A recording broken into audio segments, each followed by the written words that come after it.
It's the Morning Star Drive 117.8. You soaring up with sky, now's the time, don't delay. I'm sitting in my ride and it's time to fly. So let's realign, just listen and fill your mind. Hey guys, how is it going? And welcome to the Morning Star Drive on 117.8. It is Monday, February 12th, and so happy for you joining us. We are ready to start another week together with the Lord. So subscribe to us on YouTube, follow us on SoundCloud, and make sure to support us on Patreon. Now, today we have an exciting podcast for you. We have 2G Talks with Eddie Kweon, the Sunday Message Word Study, and of course, commentaries, updates, and news on what is happening around the world in this history today. All right, everyone, how are you doing? And yes, it is a brand new week. It's already February 12th. We're at the middle of the month. I hope you guys had an amazing and awesome weekend with a great Sunday service.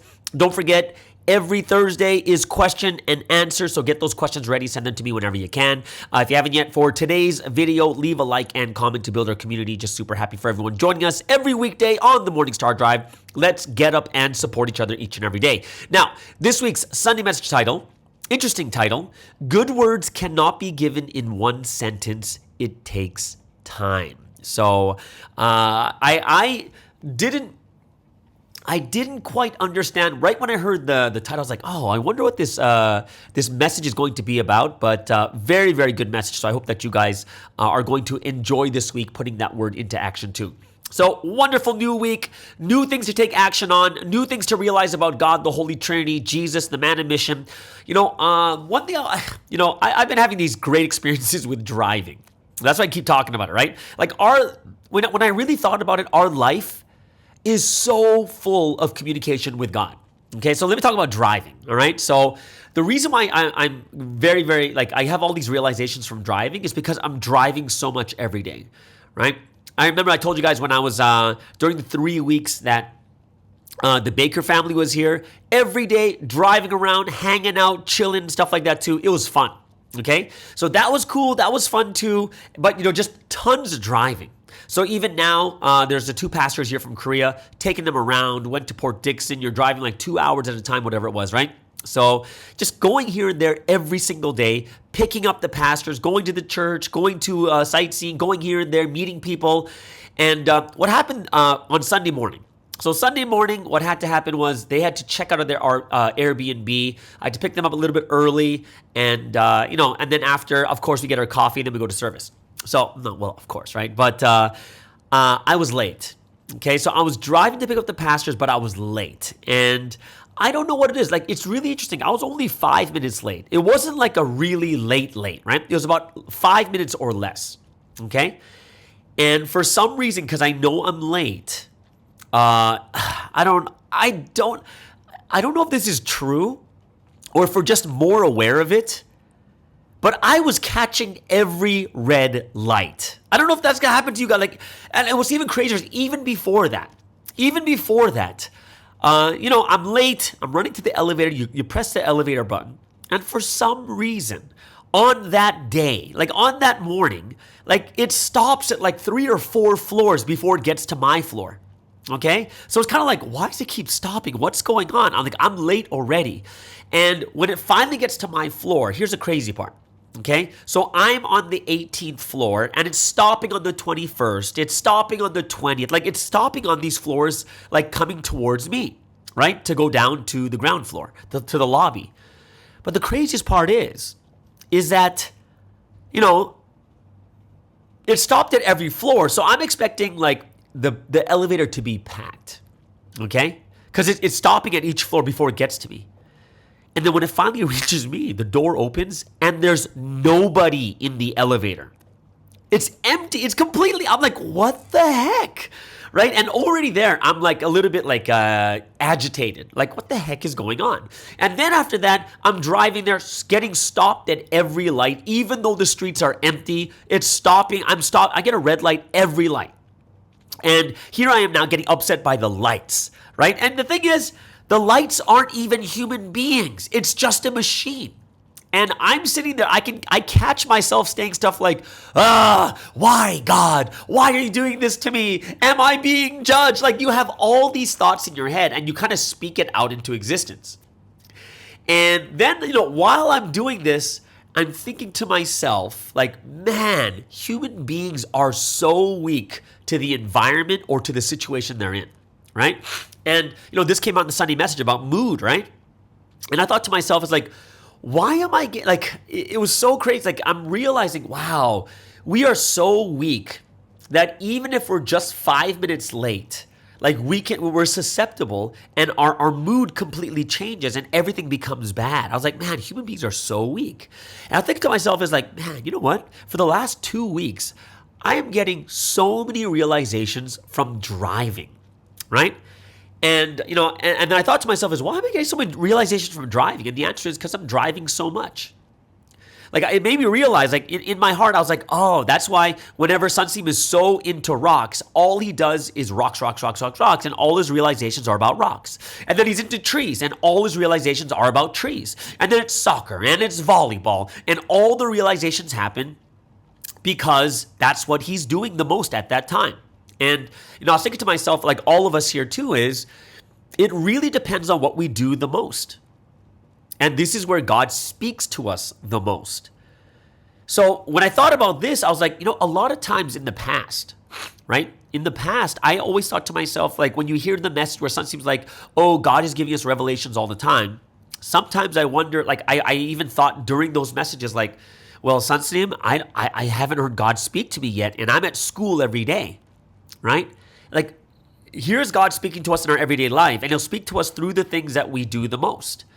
And a lot of times we just think that God is only speaking to people who run full time, right? Or who are like going out and lecturing. They realize from lecturing, they realize from evangelism, they realize from like going out and, preaching or whatever it is. But reality is God is speaking to us in our everyday life. And the hard part is sometimes we're just not catching what God is trying to say to us. You know what I mean? That's the hard part is sometimes we're just not catching it. And this is why sometimes we're kind of in that zone where it's like we're at work, but we think work is separate from our life with God, that God is not speaking to us through our work. But reality is, through your school, through your studying, through your work, through your family time, God is always communicating with us, right? And I was realizing this even more because I've been driving so much. I've been going through all these, these extreme emotions from road rage and like what I'm thinking in my head. But I thought it was really it was interesting how God was speaking to me. God has been speaking to me through driving. Like I still have more driving to do. Like today, we're going to be going more sightseeing. Then I take one of them to the airport. And then tomorrow, the day after, there's going to be a lot of stuff that we are constantly doing. So very, very interesting. But I don't know about you guys. Like I would love to hear what God is saying to you guys in your everyday life through the things that you're doing too, right? It's kind of like, when Jesus spoke.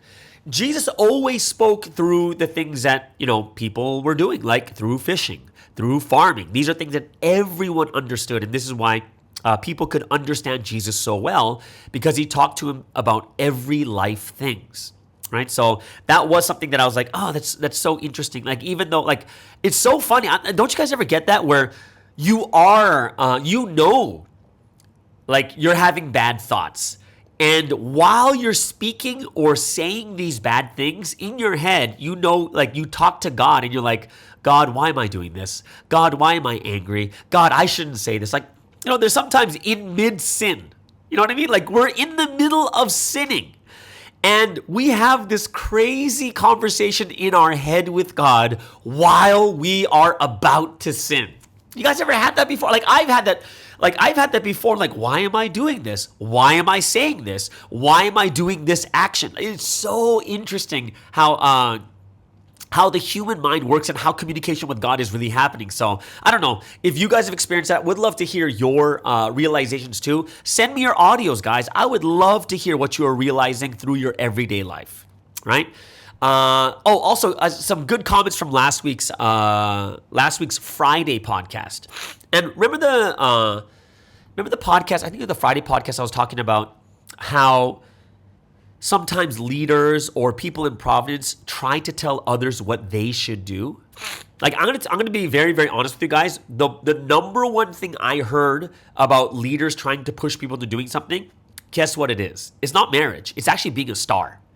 This is just telling you from my experience of all these people that talk to me. The number one thing that I have heard that leaders push people into is actually becoming a star. And this is, these are people that have, been here a bit longer and stuff. And, it's very, very interesting. So when I was talking about this, the interesting thing here is this. I was talking to David Baker. So David Baker left me some messages and stuff, Pastor Baker.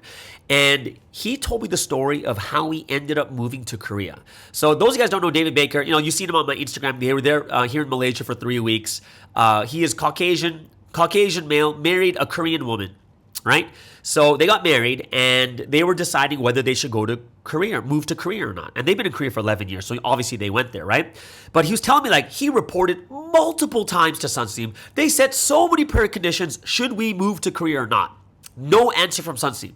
But it was only after, they were inspired to move to Korea. So they moved to Korea. Then after reporting that they finally moved to Korea, this is when Sunseam started to write letters to them and coach them.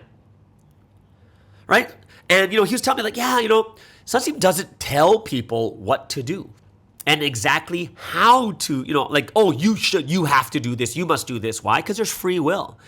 And this is something that I know about Sunseam too, is Sunseam very rarely says, don't, you must do this. Right? Of course, through the word we hear, we must not sin. We must develop ourselves, right? But it doesn't tell us the details of, you must develop yourselves this way, in this method, right? He doesn't do that. But it's very rare that Sunseam actually tells people, you have to do this. He might hint at something, but then that's all done according to your faith. And if you think about it, if Sunseam's not telling us exactly what to do and how to live our life and how we should be living, right? Then, then you have to think about, then should we be telling others that they should do this, or I'm inspired that you should be this, or you should do this, right? I think it's something that there's always two sides to it, right? So I talked about the leader side last week too. It's it's true. Leaders go through a lot of pressure. Leaders are thinking about one thing, right? Leaders are thinking about, who can work full time? There's not enough workers in the church, this, and that, right? And that's just where their minds are at. And that's a normal thing. There's a lot of pressure. They're reporting to Sunseam. All these things are happening like that, right? So that's something that I was talking about last week. But also when it comes to our side, one of the big mistakes that we make is we give too much power to the people above us. Meaning, it's almost like we don't want to go through the condition setting. We don't want to do any of these things, right? So we're going to leave the decision up to someone else, right? And I think that's unfair to the leaders, that we are going to listen to them and do exactly what they say. We shouldn't be giving them that much power. In the end, it's us receiving, us getting advice and praying, setting the conditions so that when God speaks, we will feel it in our hearts. You know what I mean? We shouldn't be giving power to others to make decisions for our own life. That should not be, and that's a problem that some people do have, is they think that leaders know everything about their life, or that they're way more spiritual, so they'll know what we should do with our own life. And I think that's a bad thing that we do as members of the church too, is we give too much to the leaders. We do. Right? I think it's the same, it's kind of what David Baker brought up too, is sometimes we give too much to Sunseam also. Sunseam, tell me what I should do with my life. And Sunseam's not going to tell you what you should do with your life. He's not. It's so rare to find someone who is absolutely predestined to do something. It is very, very rare. And that's why 99.99% of the cases, people have free will, to have freedom in truth, to be free within this history, within the fence of providence. You know what I mean? So when I think about this, I thought it was a great comment that he brought up, that story of him moving to Korea. And I think that's something that we can all learn from also, right? I think it's very, I don't even think in my life, I have never actually heard Sunseam saying, do this. It was always, Sunseam, I want to do this. Sunseam, I was inspired by this. What do you think about me doing this, right? That's what it was. It was never, Sunseam, I have no idea what to do. I give it all to you, so you tell me what to do. And the answer is no, that's not a relationship. A relationship is two-sided. It goes both ways. And that's why we have to understand is we're not there, like the man of mission is not there to tell us what to do. The man of mission gives us the basic principles, right? The big themes, the things that we should be doing as a theme, and we as individuals find our way to that destination. And all of us are going to be different. And that's something that we really, really have to learn more and more. So I hope that's something that, all of us, it's like this week's message, like with the Proverbs talking about doubt. A lot of times we just doubt everything. Is this the will of God? Should I do this? Oh, is he really the person? Oh, is it this? Is it that? And that's something that we really have to become good at, meaning we have to reach a new spiritual level to discern really well. Another interesting comment that I heard, and like I have people DMing me all the time too. Great comment about maintaining a standard in providence, right? So remember last week I spoke about there's something on Q&A Thursday. It's about should we be teaching people who have boyfriends and girlfriends, or should we people in relationships, or should we try to break them up, whatever it is? And I think overall, almost everyone who's contacted me said, yeah, we shouldn't be the ones breaking them up. It's God that does it. God inspires them. That's not our job, right? And then the next thing came in is, what about standards and providence? Should we pass people who are still in a relationship, right? And I would say that standards and providence are maintained by those that realized and are truly convicted in this history, right? Because one thing that I think that's a little bit dangerous would be to become too elitist in providence, like only the best of the best can come to this history. But when you really think about it, do you think any of us were the best of the best? Look at our lives before we came to providence. How many of us were really the best of the best, right? We're all flawed. We all had things we need to fix. We all were destined for death. And I understand but I do understand what it means, the need for a standard. Maintaining a standard, I would say, in my opinion, would be not to lower the standards inside this history. Not those that are studying, but those that are already in this history. An example would be we all learned the fall lesson. And it will never be okay to commit the fall, ever, right? That's lowering the standard of a principle, right? There is no lowering of this standard. It'll never be okay to fall, right? We're never going to go, I don't think we'll ever go into a dating system in Providence either, right? This is such a strong principle that it's a standard that we abide by, to be clean in this area. And I don't think that we would or ever should lower this standard. Now, the thing that we may have to adjust or think about is for those that are studying but have not realized deeply yet, right? That's a little bit different, right? For people who haven't truly realized this history, that's a completely different story. There's a newcomer, hasn't fully realized this history, doesn't know who the man of mission is. I wouldn't hold them strongly or be super strict with them, right? I would let them know what we believe in as a church.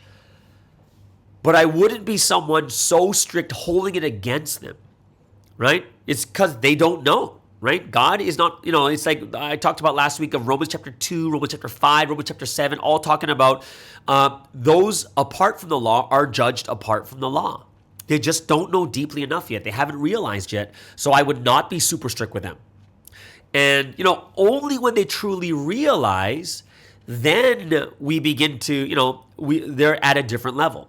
Right? I would say it wouldn't be any different than having a friend and then, you go through the blessing and you get married. You're different rules. The moment you are married, there are different rules than being single, right? And you hold them to it. Why? Because you are now married, right? Before you're married, there's no rules for the things, there's no different. You're still single. Right? When you're going through the blessing, you can't hold people to the standard of a married couple because you're going through the blessing, right? So it's kind of something where I think that, yes, we shouldn't lower the standards inside Providence, but if people are transitioning into this history, some things are going to take time. It just will. It makes me think about the future of Providence. In the future, what's going to happen? Providence is going to become mainstream, just like Christianity is. Church services will be open to the public. You don't even have to study the word, right? Think about when it comes to Christian churches. Do people have to learn the Bible before they come to Sunday service? No way. But for us right now, at this moment, you need to learn before you come to service, right? Generally. But when you look at how Christianity is now, everyone knows the final outcome. Everyone knows Jesus is the Messiah. Everyone who's not Christian are going to look at it and say, oh, that's a Christian church. They all believe in Jesus as the Messiah. They already know the answer, right? Church services are going to be open to the public. You don't have to study the word. People are going to be walking into the church from all lifestyles, all walks of life. They're just going to be coming to church. There will be people in relationships. There will be people who are LGBTQ. There will be people that are adulterers, criminals, convicts, people coming to meet the opposite. There's going to be people coming to meet the opposite. There's going to be tons of people like that. It's going to be like the Wild Wild West in some sense. It's going to be an open service. Now, does that mean we lowered the standards? And the answer is absolutely not. What I see happening is it's going to be exactly what I see right now with the former faith. You're just going to see that there's going to be two different groups in the church. There will be a core group, which is like us right now, those that truly realize, right? And there's going to be an outer group of people who are just coming to check it out. There's also going to be a group of transitioning people who are studying the word and transitioning to come into this history. But it's going to be something that it's going to happen in the future, regardless of whether we like it or not, right? Like, I know that some people might say to me things like, I don't think that's a good idea because it will influence people in a bad way if there are people in relationships coming to service. And my answer to everyone is this, right? If you're affected by people holding hands or being, or couples coming into church, if you're affected by that, it basically means that you're most likely very, very shaky in your belief, right? Because why would I say that? I would say this because we don't live at church 24/7. Most of us go to school. Most of us go to work. So let me tell you, and we go to restaurants, we go shopping, we go to movies. So when you go outside of church, when you go to school, when you go to work, when you go to movies and restaurants, are there couples there? And the answer is absolutely. There's couples everywhere. Now my question is, are you being influenced? And for those that are not being influenced, if you're not being influenced by that, then why would you be influenced by these same people coming into church? You know what I mean? Like, if you're not being influenced by it anyways, why does it all of a sudden change? Because it's happening inside the church, right? You know what I mean? So, like, I understand that, yeah, there should be standards, of course, right? But there should be standards at the core. There should be, right? I don't think, one thing that I don't want Providence to become is elitist. It's not the reason why I don't think we can really say Providence is only for the best of the best. Because according to who? What is the best? According to who is the one judging who is the best? Because according to Sunseam, what does Sunseam say? Who are the best? Right? They are those that listen to the word and follow. They are the ones that believe. They're the ones that follow. It is not based on things like if you're in a relationship or not, right? So if you talk to the people inside Providence now, think about, ask people how many people were in a relationship when they started studying the word. It's not a small number. Some of the best and highest and people in like pastors and bigger positions, they were in a relationship when they came to Providence, right? The hard part is we are not looking for the best in our eyes. We are looking for the best in God's eyes. And the best example I can give you is Paul. Paul was killing Christians. Killing, like literally, physically killing Christians.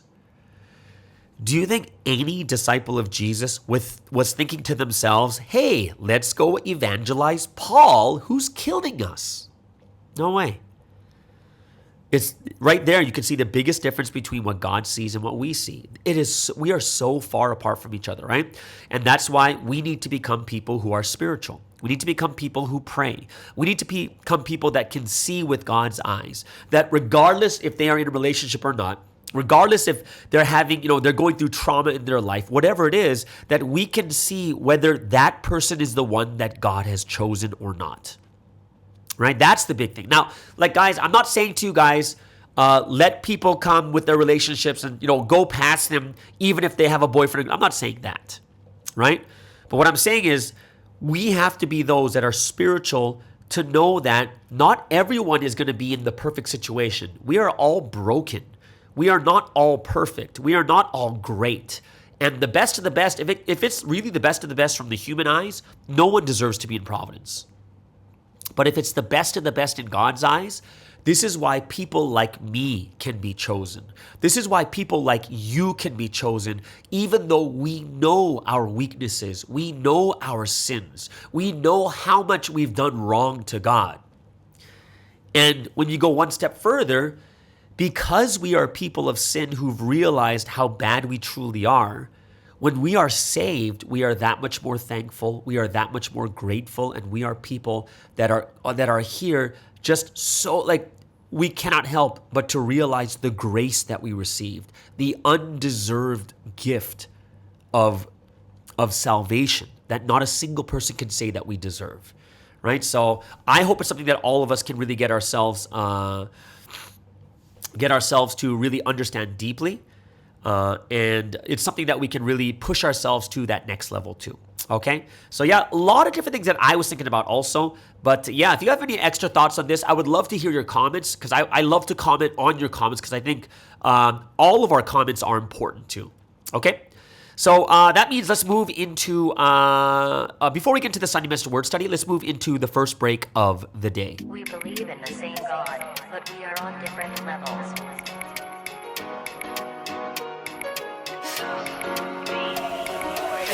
Put your hands in the sky if you feel alive. All the stories that we made, just you and I. Never losing all the passion. All this love is my obsession. Oh my gosh, this feeling got me heat stroke. His love like a billion pots about to heat though. I ain't never breaking from this bond, cause you and I are only one. If you ain't living with the Lord, then who you with? Who you with? If you ain't living with the Lord, then who you with? Who you with? You and get together with the Lord every day, all day. You and get together with the Lord all day, all day. You and get together with the Lord every day, all day.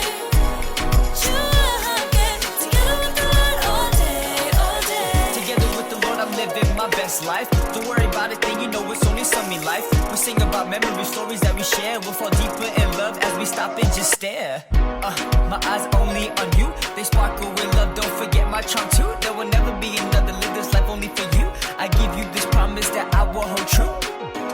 If you ain't living with the Lord, then who you with? Who you with? If you ain't living with the Lord, then who you with? Who you with? You and get together with the Lord every day, all day. You and get together with the Lord all day, all day. You and get together with the Lord every day, all day.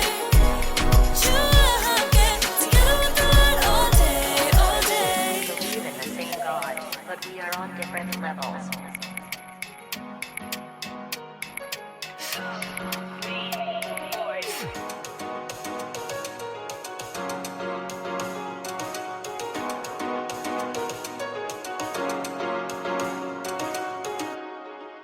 All right, so let's get into today's word study. And of course, every Monday is the Sunday Message Word Study. And I know that many people are looking forward to, and this is probably like the number one section that people like from the podcast. Like I said, personally, I like section number 1 because it's so free. I get to talk about my realizations and stuff like that too. But I understand that, of course, we're in this history and the word is number 1 for sure. So it's good to see that the word study is number 1. Now, this week's Sunday message, not a very long one either. The title is Good Words Cannot Be Given in One Sentence. It Takes Time.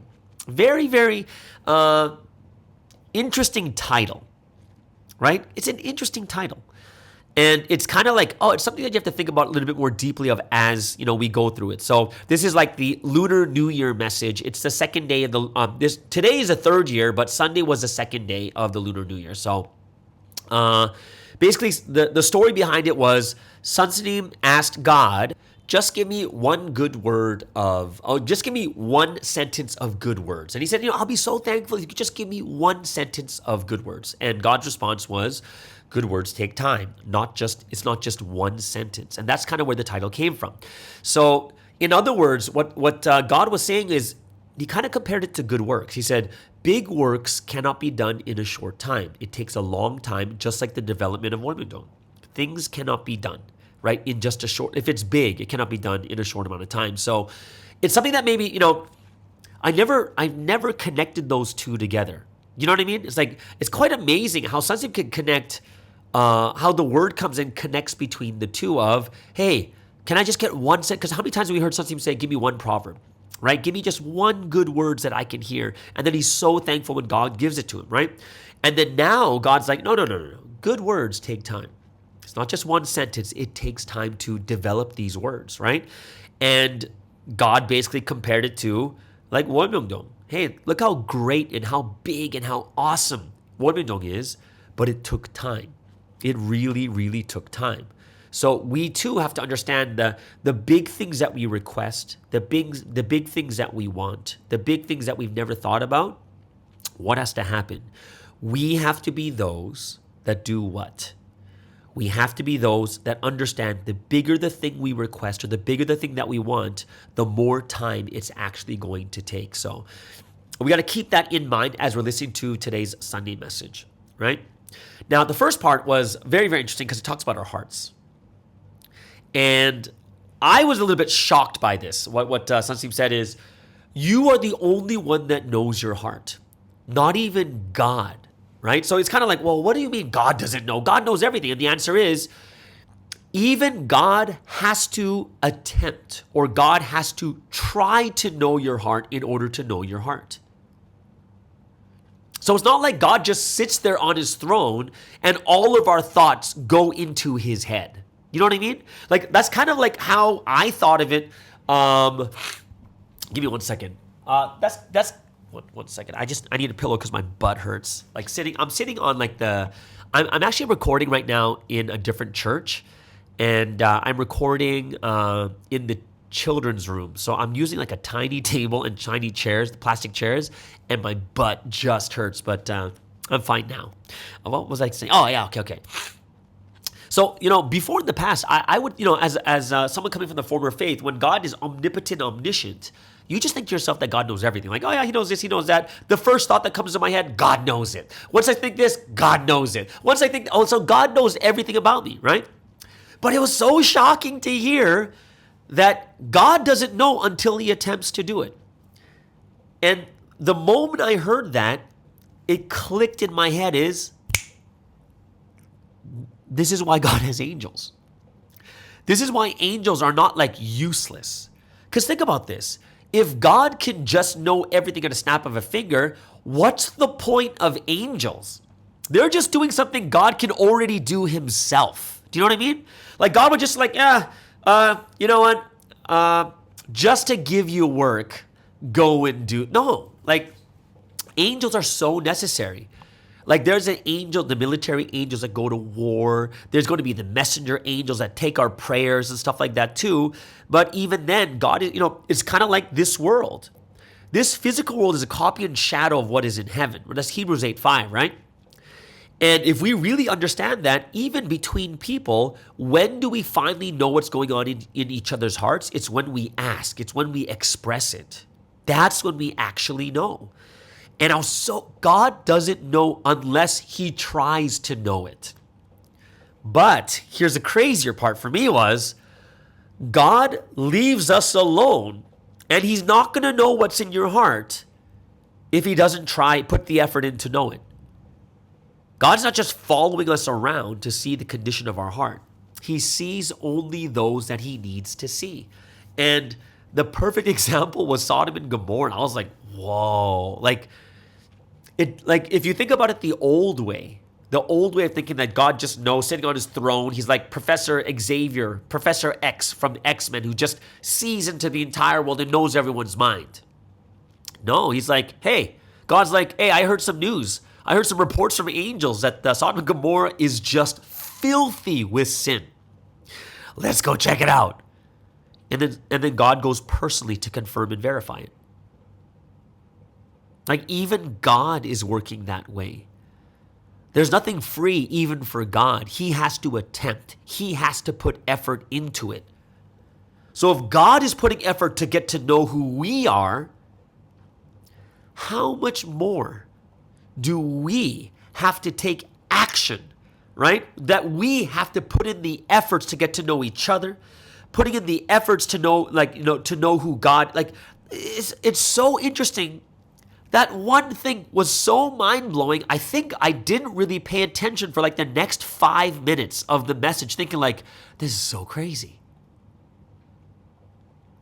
Isn't it?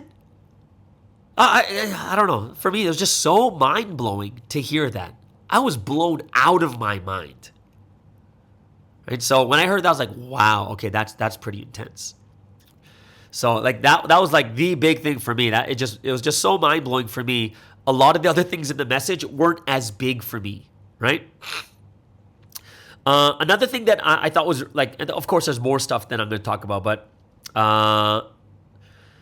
I like how the one thing that I was really, really like about Providence is how Providence puts power back in your hands. And now it doesn't mean that we are the center of the universe, but of course in our mind, we are the center of our own universe. But I like how it gives responsibility to us. We cannot, if it's absolute responsibility, where it's absolute predestination, we can never blame God, ever, right? We can't blame God. Why? Because the moment, if you have responsibility, you can never say God, well, I can blame God because God did everything. But here in this history, it's no, you have to be responsible for yourself. Who has to listen to the word? You got to listen. Who's got to put into action? You got to put into action. Who has to make effort? Who has to work hard? It's you. And this is why, in the end, it's because of you that you go to hell, or because of you, you go to heaven. We only exist as we are. There's nothing done for us, right? Of course, there is the God's responsibility that is done 100%, right? And that is done. And because that is done, that's why everyone has a chance. That grace of God that gives every single person a chance to make it into this history, right? And this is where we have to really, really think about, this is something that has to be, that is our responsibility. So I was thankful. Some great, great nuggets of gold from this message too, right? God is teaching us through the word how we're supposed to live, what we should do in our life. And the only thing that happens, right? The only thing that happens is, we're taught what to do, how to live, and the only thing that passes by is time. If we do nothing. I think that's a proverb in itself. If you do nothing, only time passes by, and that's it. And I liked how the message said, God teaches us only when we take action, and the more action we take, the more he teaches us, right? And it kind of reminds me of me in the driving experience. The more I drive, the more God teaches me through driving. The more God teaches me about myself. The more God teaches me about human beings, right? It's the more we do, the more we gain. So I like that point. I like, of course, it's a point we've heard before, but I really, really like that point too. Another one was when God talked about hell. And the message talked about hell is not just a suffering in the spirit. Hell is also suffering in the body. Right? The punishment of stepping outside of God's will. The punishment happens in the spirit and body. They both go through suffering from that moment on. Right? And that kind of makes me think, because sometimes you see people who are living a sinful life, but they're so rich and famous and this and that. But you know what? One thing Sunseem said in the past was, he's like, no one really knows what they're going through. No one knows the suffering in their hearts, the suffering in their bodies, except those people. We only see what we're supposed to see. And especially in this world of social media, people only like to show the good of their life. No matter how diligent people are outside of God's will, no matter what, they're going to be going through the sufferings of hell. They are. Even their body is in the domain of death. And their life, the entire life, is going to be a life of suffering. So the spirit suffers forever. And it's not going to be just for a day, but it's forever, as in you'll suffer here on this earth, and after you die, you continue in that suffering. So it's kind of like, man, can you imagine what that's like? Is like, we're all going to suffer on this earth, regardless if you believe in God or not. That's just part of life. But when you think about it, for us, our suffering ends. Our suffering ends in this life. But those that are outside of this will, their suffering continues, which means that even the suffering they went through here on this earth was meaningless. Where for us, it's so meaningful because it leads to something greater. And that's why we have to endure. That's why no matter how unbearable it is, we have to push through. We really do. Right? So I hope that all of us will realize that no matter how difficult it gets, let's just push through, guys. You know, sometimes you need to change the scenery, right? Change the scenery, go into different things, check new things out. That's fine. But we have to be those that try different things, right? So yeah, a lot of different things to think about. The message was like just that first part, and then everything that moved on after that was just really, really deep. So what's another point that I really liked?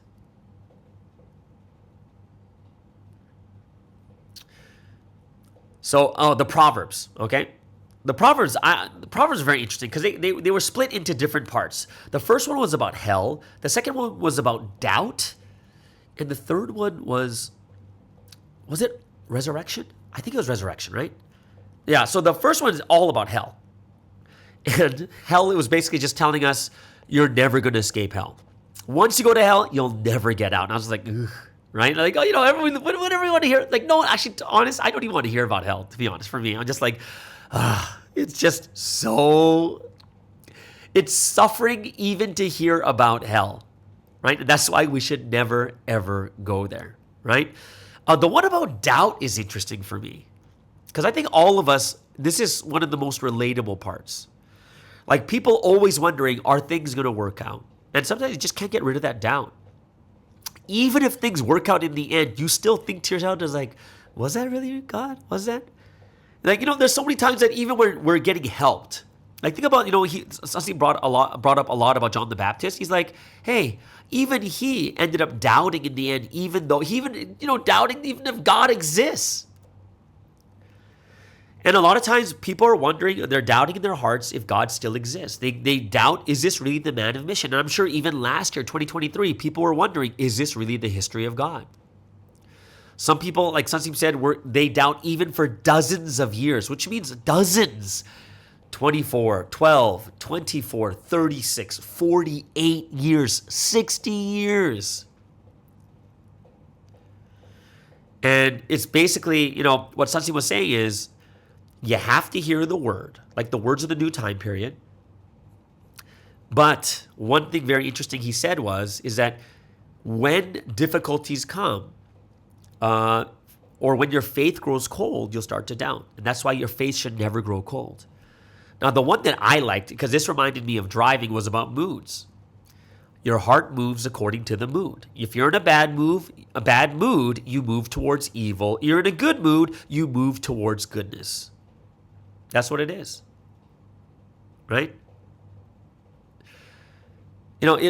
So many things are dependent upon our mood. Like, think about it. Even for me driving, just being 5 minutes late, I'm bothered by the elevator. I'm bothered by a stoplight that's not even controlled by a human being.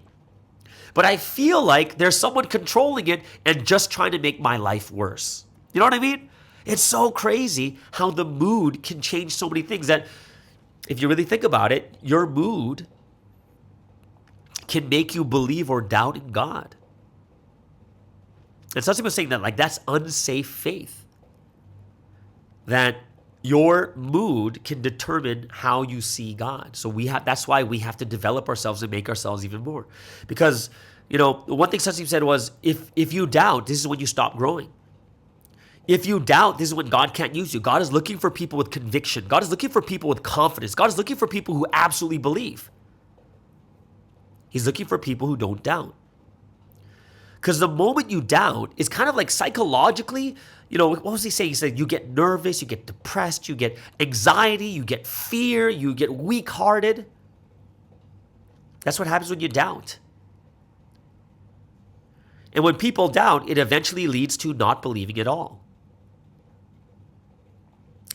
So, one thing that I thought was a really, really good point that we need to do as people who are in this history together as one, he said, what was it? He said, when people doubt, then eventually it leads to them not believing at all. However, here's the cool part. If you tell them to believe, if you tell them God is there, if you explain to them, their perception will change and they'll start to believe. Which means those who believe should keep telling them, right? Think about that. Yeah, those who believe should keep telling them. And once they're constantly told more and more, the more they're going to believe, the more their perception is going to change, right? And I think that's something that's one of the things that we have to do living in this history together is we have to help each other out as much as we can. People are doubting, don't let them doubt. Teach them, help them, explain to them as much as you can, right? So I hope that us too, even people who've confirmed and learned about the word, who know about the Messiah, the man of mission, hearts still get weakened during tribulation. And that's why join forces in difficult times. And that's the one thing that I was really moved and inspired by about MSD. Why? Last year, during, like what Sansim said is, even after learning, confirming that Jesus is the Messiah, when tribulations hit, you'll still doubt. Your hearts are weakened during tribulation.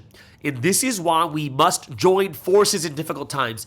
And it really, I was inspired, wow, God, thank you so much for MSD, that we did this together, that last year, during the most difficult time, that we were able to listen together. We're able to talk to each other. We're able to really be able to use this, use a platform of the internet and YouTube to join forces together in those difficult times. And I was very, very thankful at that point, right? So I hope that all of us will continue, right? We just got to be, help each other out, explain carefully and in detail, help each other understand and believe. It's just something that we all have to do together. So it was just a lot of different, the ending part was about, Jesus and John the Baptist, right? And, I'm sure most of us, I just taught this lesson 2 weeks ago, 2 or 3 weeks ago. So it's fresh in my head too. But, one thing that Sansi said at the very end is, after hearing today's words, right? It's according to your level and according to the level of your shimjung is how much you will realize these words and how valuably you'll hear these words. And this is why we have to realize the content of today's message deeply. Our actions will change as much as we realize deeply. So we have to take action diligently as we live our lives. So, I was listening to that. I was like, yeah, that's so true. It's so deep, right? So a lot of different things to think about, a lot of different things to hear about too. And I hope it's something that, if you have any things you want to add to this message, go ahead and leave them in the comments below too. Okay? So before we get into 2G Talks with Eddie Kweon, let's move into the second break of the day. 2023.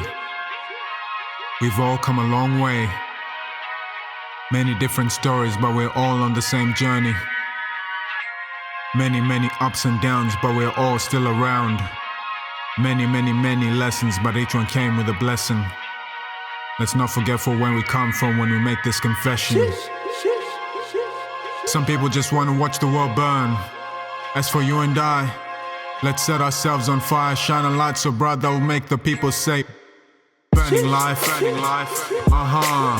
Look at the flames in my eyes, watch it burn, but don't stare too long, you might lose your sight. Some people gunning for our downfall, but they'll never see our demise. Burning life, Who's the one? I'm the one, he's the one. Are you the one? No, we're the ones. We're the ones who keep the fire going till the day we die. Till they see the light, make it bright. Till we hear the people say, born sinner, never could be ill. I know I'm back from the dead. Yeah, the Lord is my healer. I took the red pill, that's why I call him teacher. When you learn about the spirit, oh, there ain't nothing realer. The one you learn from determines your entire destiny. Learn from the one who taught about eternity. Cloud craving, paper chasing, the joy is only temporary. I don't wanna do the same thing, so I hard to count the vanity.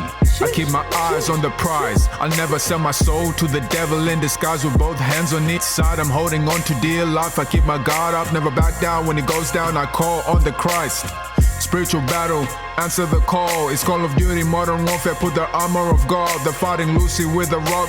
I got atomic bombs. Love the Lord your God and know your brothers once the demons fall. Don't be deceived. Know who the ops is. Keep the unity and peace. Go far way across this. Came to preach the word of God like I'm born in Tarsus. Here to testify the things I've seen on road to Damascus. He's the real deal, the real thing. Be glad you heard the King's speech. Blessed are those who reach the end and get to hear the Lord speak. GODs, POC, we fulfilled everything. Burning life, kerosene, burning life, legacy. You will never see me stop in the future. The life that fulfills God's will continue.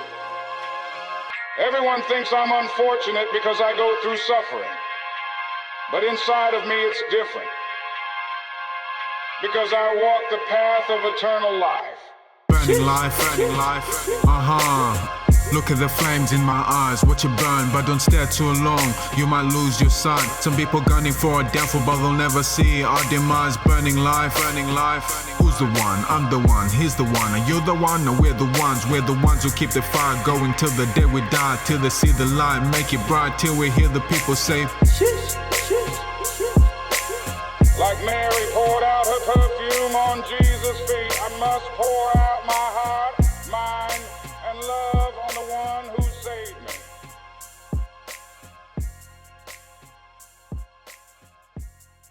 All right, so let's get into our final segment of today's Monday podcast. Hope you guys have been enjoying it so far. We're going to get into 2G Talks with Eddie Kweon. Eddie is currently in Korea at the moment, and we are in discussion of him coming down to visit Malaysia too. So I might be adding on some more schedule after my Taiwanese friends come at the end of this week too. Okay, so here it is, guys. This is Eddie Kweon all the way over there in Korea with 2G Talks.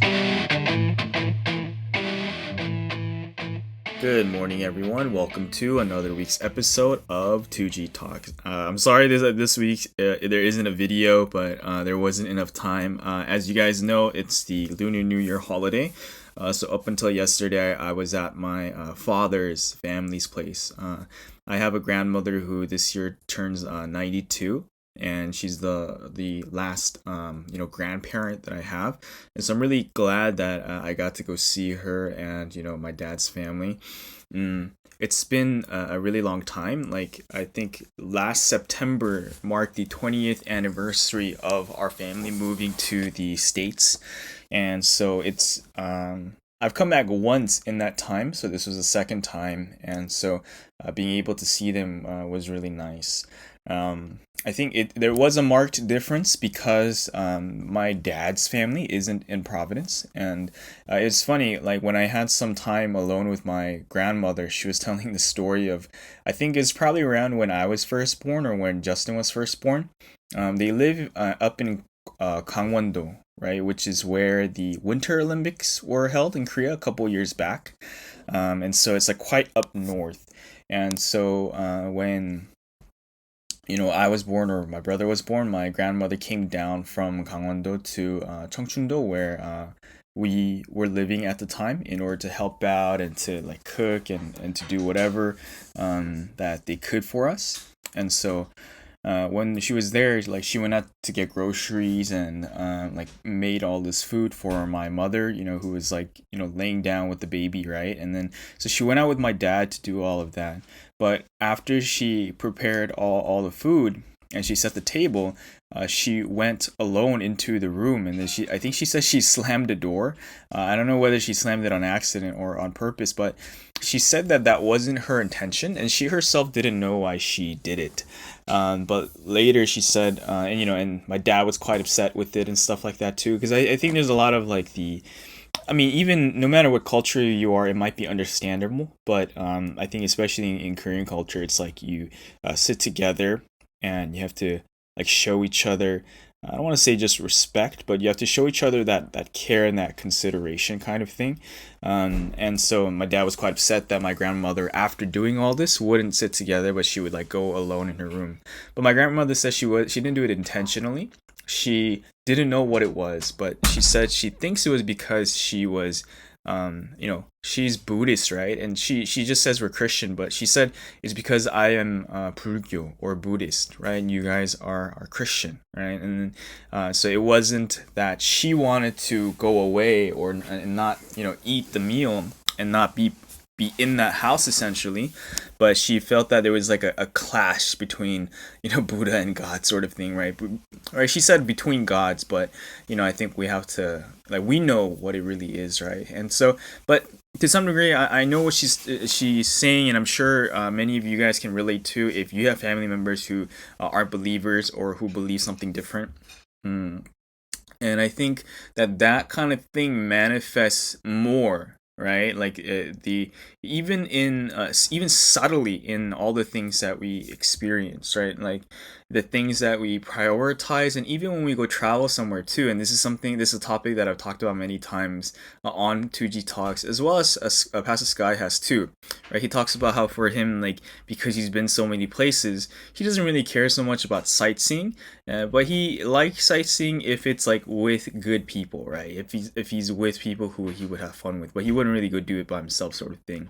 And so I kind of feel the same way, and so sightseeing isn't really important for me. It's like when we go there, what is it that we gain, and who is it that we do it with, and right, and for me lately, I've been really thinking that okay, like wherever we go, especially if it's sightseeing, we have to do it together with God, and we have to spend that time together with God, and God has to be the focus. Like when I was coming back from my father's place yesterday to Seoul, I was writing down notes while taking the high-speed rail. And I was like writing, I read through the messages. I read through both last Sunday's message and the Wednesday message. And then I was like taking notes and writing down kind of like a memo or like a record or like a journal of the last few days. And then like the scripture came to mind, and the core key point of last week's message came to mind about finding that will, right, that God has, right, hidden in the field, right? He gave 2 points. He talked about that Matthew 13 scripture about like, after the person finds the treasure hidden in the field, he sells everything, right, to procure that field so that you could earn that treasure. And then he talked about how God's will for you is finding that treasure, right? So you find that treasure, that's finding God's will for you. And I think this is a question and a concern that many people have too. Like, what is God's will for me? Right? But then I think whenever we think those things, we forget, what God's greatest purpose is. And maybe for not everyone listening, maybe they take themselves back to this too. But really, right, like God's purpose for you is the purpose of creation. It's fulfilling the purpose of creation. And what does that mean? It means loving God first. And I think I had to go through all of the messages to get back to this point, because it's true, right? Of course we want to know our individual will, like what God has for us individually, but then the message said it said a couple of things after. It says God's time doesn't come in a way that people think. It comes at a time when people do not expect at all, in a way that people cannot detect. But it says that the Almighty God takes action in wonderful ways, right? And people won't even know, even up to the point when it's completely fulfilled. So I thought this was such a great thing, because what we have to do instead is not put the cart before the horse. Yes, the things that we want are important. Yes, the will that we want to fulfill are important. Yes, those kinds of things are valid and important. But I think many times we spend a lot more time focusing on those things rather than what we need to put in front, which is loving God, trusting God, and seeking God. That thing has to be the priority. And then the thing that follows up is like, okay, like what the message said last week, okay? Like, don't just pray about what you want, but think within the Holy Spirit about how to fulfill what you want. And even know that what God has planned for you, if you did first what needs to be first, right? God gave a couple of things that he wants us to see. He gave 4 things in last week's message. He said he wants thanksgiving, repentance, a righteous life, and a perfect life. right? And so he wants us for things, and he wants us to prioritize him with love, with the Trinity with love, and trust them, right? And then make them our head, not our own head, right? But sometimes I think when we get bogged down with our problems, we only think about ourselves first, right? And that's okay. Like that tends to happen. So going forward, I think like we have to put God first, right, in everything. And you know, and this is everything that that everyone knows, that you guys all know too. But you know, because people only see as much as their perceptions and minds and hearts are made, you know, we can't even believe it, right? They can't believe it if you tell them anything beyond that. So, you know, we really have to increase the capacity of our heart to love, and that is why, you know, God said, like, this is the basics, right? Something you said last week in the message is that the things that happened in the past were the basics, right? Those things have all been given to us, and the basics were that to love, like that you know, Jesus told us all the way from the New Testament was to love the Lord our God with all of our heart, will, and life, right? And like in the Bible right now, I'm reading through the book of Psalms, and yes, David does petition and ask God for things. But you know, in Psalms, in the songs that David wrote, this was a shocking thing, because you know, those Psalms were written in response to events that actually happened, right? And then later on, they were like, you know, used as songs and stuff like that too. And then it's so shocking because the great songs, the Myeong songs are that we listen to. Something he said that these aren't just any songs, right? Like, you know, when people last year and the years previously, they were just making catchy songs, they don't talk about the things that God is actually doing, right? Even within your life, right? Do those songs capture what God is doing in your life? And the answer is no, because the things that are happening on earth right now, like in each of the places we are, whether it's Malaysia, right, Korea, like America, Canada, Europe, Africa, like New Zealand, Australia, all of these places, like what God is doing is captured through these great songs, through these Myeong songs, and what God is doing in this history here and now is captured in these songs. And so it's the same, like David's songs were intended to be like that too, to give glory, to give thanksgiving in response to something that God was absolutely doing. So if you look through the Psalms, like especially in that first book where it's like mostly David's Psalms, David always starts off with giving glory to God, right? Always praises God. And even when he petitions and asks God, and even when he's going through suffering and he talks about his enemies that put him through turmoil and all of these things, he talks about how like, God, please deliver me from my enemies, because I know that you can't stand to see unrighteousness. I know that you on your throne and in heaven are looking down upon everyone, right? So he always talks about God. He doesn't talk about like, oh, what do I do for my career? What do I do for my future? What do I do about this? What do I do about that? But he says, God, like, God, you are this. God, you are perfect. God, you are omniscient. God, you are omnipotent. God, you are all great and almighty. You are all powerful, and you are so righteous, and you help us to do these things, and without you, you know, you dash the plots of the unrighteous and things like that, right? So he always puts God at the front, and then, you know, of course he asks and he petitions and things of that nature too. So I really hope that, yes, that each of us will find the treasure hidden in the field. But God's will is the treasure hidden in the field, right? Of course, right, the greatest thing that we can't forget is that the greatest treasure is us fulfilling the purpose of creation, which is to love God first and foremost. But of course, we want to also know about our own individual will. But that gets fulfilled not when we, you know, think so hard about, you know, our career, our future, like, you know, marriage or not marriage and things of that nature. But those things are fulfilled when we, like David, when we, like Sung-Sing, when we, like the person sent with the mission, understanding God's heart, offer ourselves up to God with love and with thanksgiving. And so I hope this was helpful for you guys. This, you know, for me too, is something that I need to think about even more. But I really hope that everyone has a blessed week and together with the Trinity, putting, you know, the horse before the cart, right? And so thank you guys, and I'll catch you guys on the next episode of 2G Talks. And that is a big thank you to Eddie Kweon over there. You know, consistently recording every single week. Him and Daniel Baker doing such an amazing job. So big kudos out to them. If you have any comments you want to add to what Eddie's talking about, go ahead, leave in the comments below. He'd love to hear from what you guys, hear your comments or questions too. Okay, so there it is, guys. That is the end of today's Monday podcast. Hope you guys are going to enjoy this week really, really well. We'll see you guys again tomorrow on the Morning Star Drive on 117.8. It's It's the Morning Star Drive 117.8. You soaring up with sky, now's the time, don't delay. I'm sitting in my ride and it's time to fly. So let's realign, just listen and feel your mind. I'm burning with desire and the passion.